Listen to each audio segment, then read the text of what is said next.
This is the Page Publishing Book Club. How you doing? I'm your host, Alice Stockton Rossini, and staring at me from behind the glass, my engineer, Rob Barrett. How you doing, Rob? We know why you're here. You are here to hear from promising first-time authors just like you, to be inspired and motivated to get going on your masterpiece. So we begin with Linda Barron Katz and her husband, Charles. They wrote a book together. It's entitled Peter and Lisa, A Mental Illness Story. So the first question, are you guys psychiatrists? No. We're regular, average. Linda, tell her what you do. I'm a peer mental health advocate, and as well I'm an author of my own first book, which was published, called Surviving Mental Illness, My Story. As a result, I published a second book, Peter and Lisa, a children's book co-authored with my husband, Charles. It's a children's book, and it's called A Mental Illness Story. Yeah, Peter and Lisa, Mental Illness Children's Story. How old are the kids that you're trying to reach? Anywhere from 5 to 11.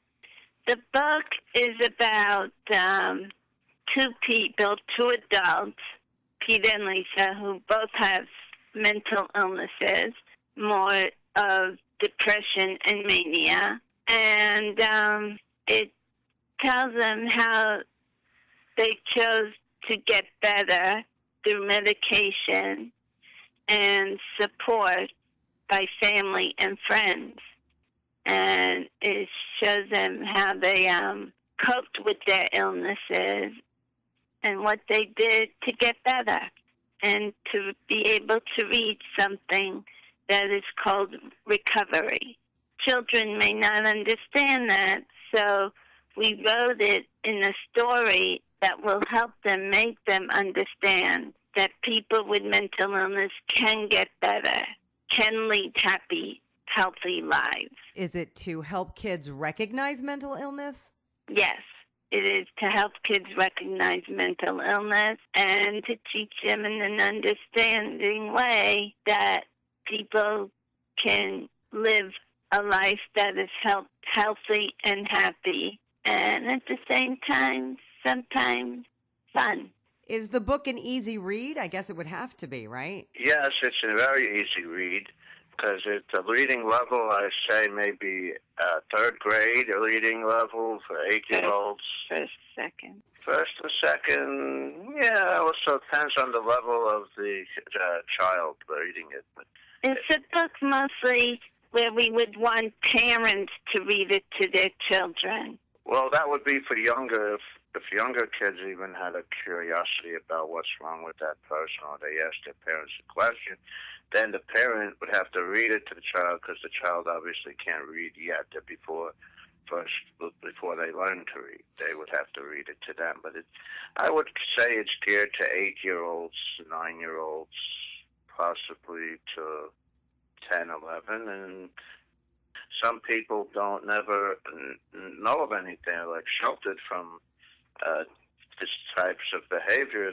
And some kids, unfortunately, have a parent or a relative with a mental illness, and they get curious about why they are behaving like that. Have you had, parents read this to their kids? Oh, yes. They loved the book very much. They thought it was very understanding and very helpful. And it used language that a child can understand. Like, certain children will not understand what depression is, especially if you're reading it to a 5, 6-year-old, whereas they understand what sadness is. So sometimes if I want to say depression, well, I would say deep sadness. So that way they would understand. Or say very, very or sad. Very, very, very sad. And sometimes they do not understand what the term psychiatrist is. So I would use in words like a doctor who treats people who are sick in the head or sick in the mind. It makes it easier for the child to understand. Yeah, especially if the child has questions about something like this. Yes. Did you have a good experience with Paige? This children's book was very good. The coordinator took me step by step through everything, and he was wonderful. And the illustrations in the book were marvelous. Yeah, excellent job on the illustration. Excellent job. Is this the first time that you've written a book together? Yes. Yes, it is. How was that? It was very good because I thought of character names and she thought of some character names and we thought of the plot together. And she did mostly the descriptions of describing the mental illnesses. And I did some of the, like I put the dog in it and I put the, it was fun to work with my wife. It was a very good experience. You think you'll do it again? Possibly. We don't know. The future is, but it's a possibility. All right. Peter and Lisa, a mental illness story, helping kids understand mental illness. Our next author, Diane Kurtz, has written the first in a series of books about a little girl abducted by the government and forced into a life of solitude. It's called Just Angel, The Beginning. This is fiction, right, Diane? Like you weren't abducted by the government or anything like that. No, I wasn't abducted by the government and forced into a life of solitude, but I did have some issues growing up being forced to do things that no child should have to do. So it does definitely have a piece of me in it. And actually, it's going to be a series, and the others will be coming out pretty soon, too, the rest of the Just Angel series. As the books go on with Just Angel, it gets more and more exciting, more adventurous. I think people are really going to love them. Have you written before this? Yeah, I've actually been writing. I have several manuscripts at home that I've just never turned in. But, yes, I've been writing all my life. I don't know. I guess I was nervous about turning them in because I wasn't sure if people would like them or not. You know, you never know what today's reader wants. So I guess you just have to throw it out there and see what happens. That's right. That's true with life anyway. Yes, it is. What do you do in real life? You're going to die laughing. I teach people how to drive semis. Trucks? Yes, 18-wheelers. Probably men mostly, right? Yes. How did you end up doing that? Well, several of my other family members, like my uncles and stuff and cousins, were truck drivers, and I grew up around it. And I was actually in management in an office for several years there, and I just got sick of it. So I hopped in a truck and went out over the road, and the company I was driving for said, "Hey, we like your talent, we like your skill, we like your personality and your ideas. Why don't you come in and train for us?" I said, "Okay." Do you love it? Yes, I do. Absolutely. Plus, it gives me a lot of good ideas for stories, too, for new books. Okay, tell me about that. How do you get ideas? By talking to the truckers that you're training? Yeah. Talking to them and different things that you see when you're out on the road and stuff. Yes, absolutely. A lot of things inspire me. Well, that's good. So you got a job that you love. Now you're writing and you're published. It had to feel good to get that certificate saying you were a published author. Oh, absolutely. Absolutely. Best feeling in the world. It's something I've always wanted. Nice, Diane. I like that you teach guys how to drive 18-wheelers. Maybe that could be your next book. On the line, we have Lamont Barnes, who wrote Tales of the Never Ending, a book inspired by a nightmare of all things about a woman who lost her entire family. So she lost her whole family? She lost her parents? She lost her brother? Yes. Basically, she found a book and realized some of the things that had resembled how her family ended up dying. It prompted her to go out and seek answers. At the same time, her best friend, recently lost her father in much the same way. And basically they find out that there are so many similarities about how their both parents, their family members, their loved ones died. There's so many similarities that it cannot be a coincidence. They decide to basically join forces and find out exactly what is going on. That number of disappearances and deaths in this town, so many that it would not be coincidence. It's a strange story. I'm not sure if you're even going to believe me. I guess it was kind of a nightmare, I guess. I felt myself going around downtown. You're going to laugh. I was basically terrorized, the citizens of this city. You know how you have nightmares and you have dreams that kind of feel real, but you're not sure if you're really dreaming or not. I was like flipping over calls. I was angry for some reason. I felt heavy, but I couldn't understand why I was so angry. And I was actually eviscerating people. And all of a sudden, yes, I got shot. I saw blood. It didn't look like my skin. I wasn't screaming, but I was howling. And nothing ever really came together until after I woke up. But at the time, these three women came, and basically they just picked me apart. I guess the so-called leader, she raised something that kind of looked like a shotgun. And before she shot me in the face, I woke up. I was just compelled to write after that. And everything began to kind of come together, especially when I looked at each and every individual and realized that no matter how small the character, every character is the main character of their own story. When I started to think like that, everything began to come together. So you basically dissected a dream you had and wrote a book about it. Well, yeah, I guess, you're going to think I'm insane, but I had an idea of what kind of characters I wanted to create before this dream. It's almost like my subconscious mind was trying to tell me, here you go. You want something? There you are. Now, what are you going to do with it? You know what I mean? Do you feel like you were compelled to write this book for a reason? Yeah, it was, I'm not sure why. It is about faith to a certain extent. At the same time, I don't really think I'm ripping anybody off either.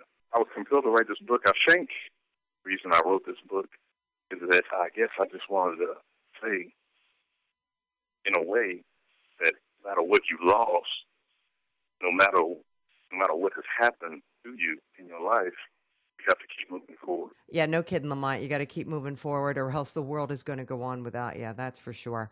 That is one creepy dream, though, Proof. You never know where that book inside you that you want to write, or in this case, need to write, might come from.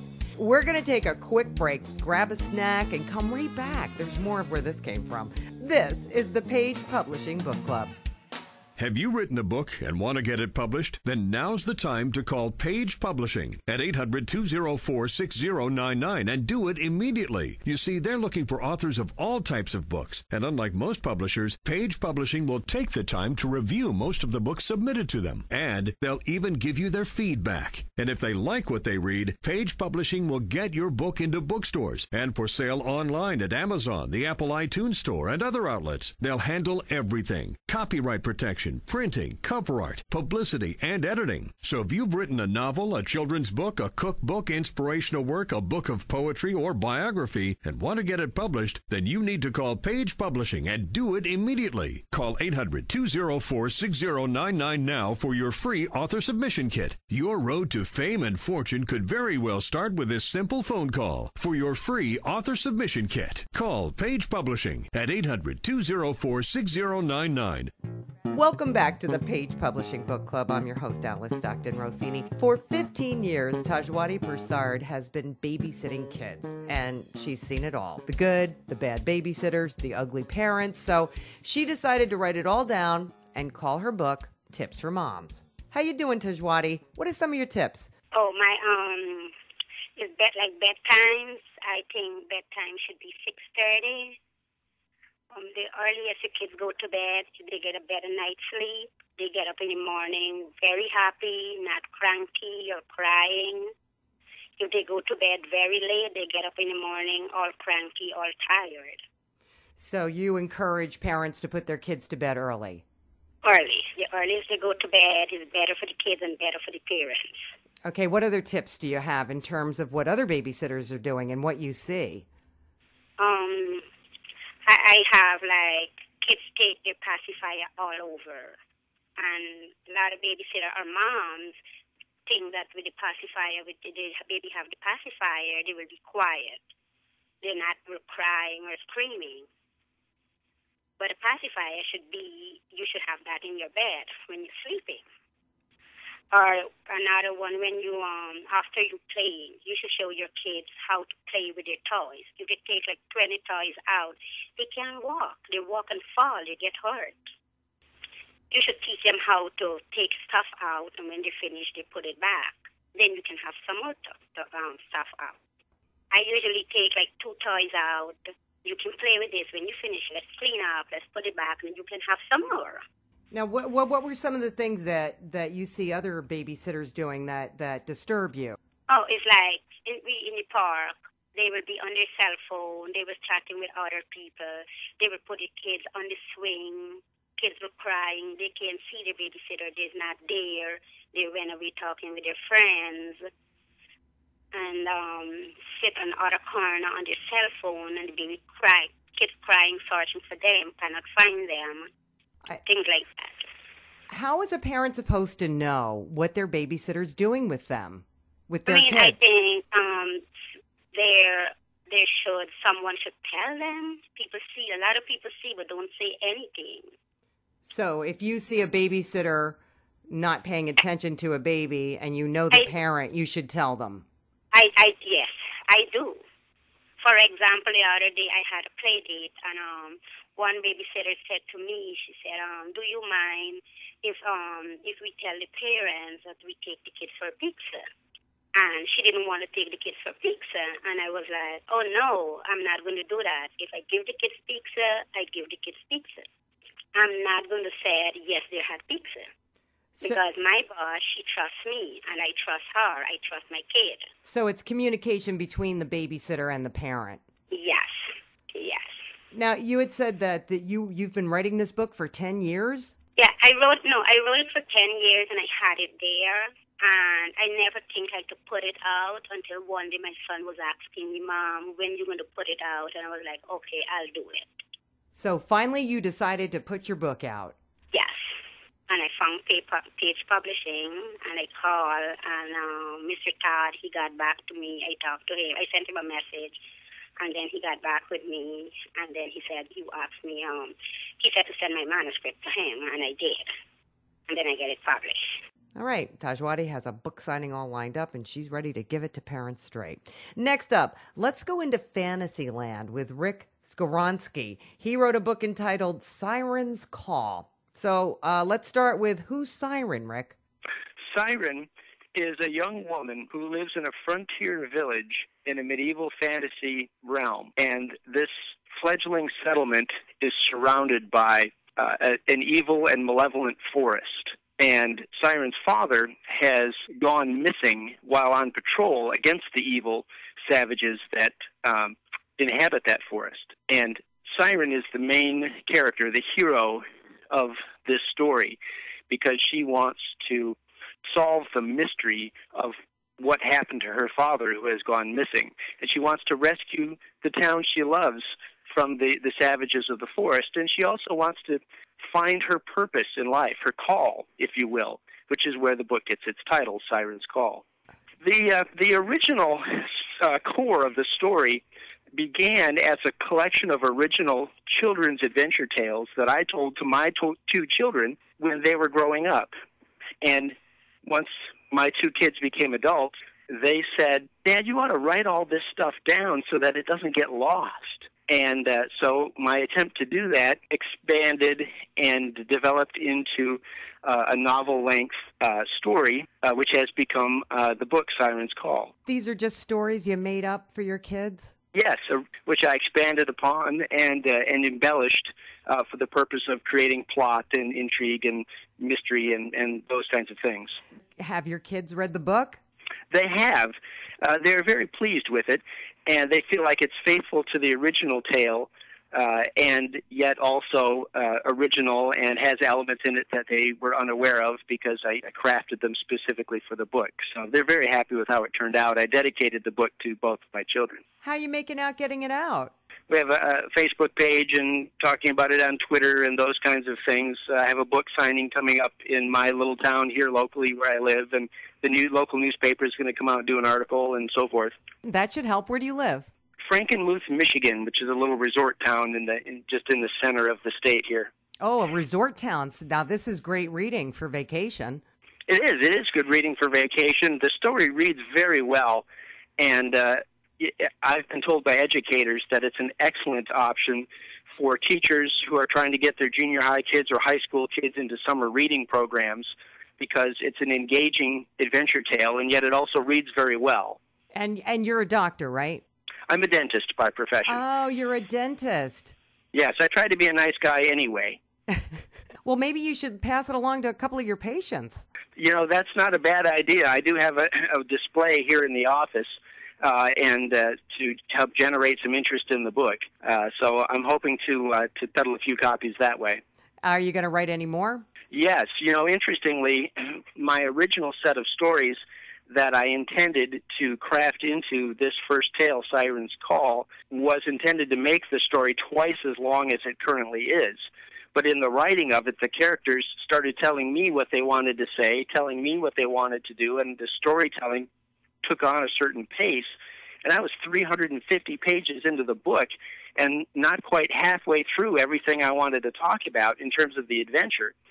And another person whose writing I admired took a look at the dilemma that I was in, and he said, you know, Rick, you could end this first book after you talk about this spot right here after the castle adventure, and it's a whole story.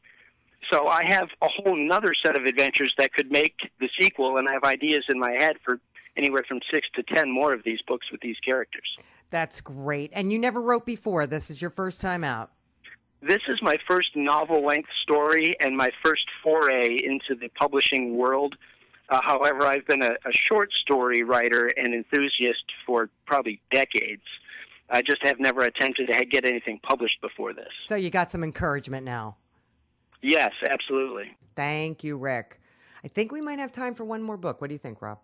How about a book called It Must Be in the Water by Richard McLaughlin? Richard, what must be in the water? The madness.